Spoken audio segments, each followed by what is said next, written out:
All right, let's say you've given the task of graphing y equals the log base 3 of x.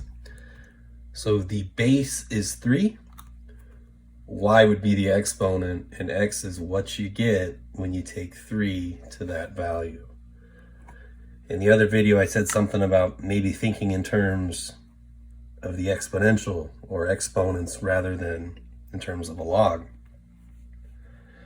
So the other way you can think of this is 3 to the y power equals x. Now, when you have to graph something, you can always just plug in a bunch of values for x and y and see what you get.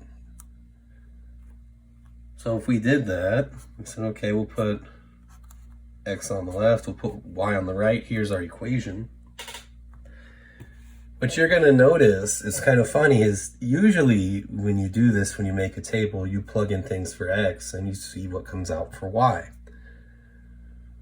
Well, with logs, it might be to our advantage to actually go the other way around. Let's think about just the exponents and what you actually get.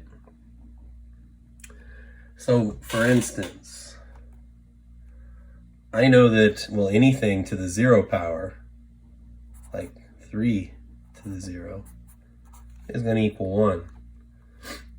So when y is 0, x is going to be 1. So I'm going to go the other way. I'm actually going to start with y. Well, 3 to the first power is 3. So when x is 3, y is 1. Well, 3 to the second power is 9. So when x is 9, y is 2. And we can keep going and keep going. So the third power would be 27. The fourth power would be 81.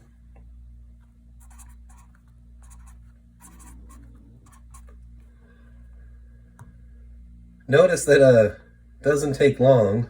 Well, it does take long if you're thinking about x versus y, but you got to go over 81 units to go up 4.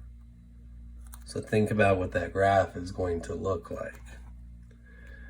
Now, negative exponents. Here's the one that messes everybody up because, well, 3 to the negative 1 is actually going to be 1/3. So when y is negative 1, x is actually 1/3. 3 to the negative 2 is going to be 1 out of 9. I think that's a good enough sample size there. Just a couple things to pay attention to.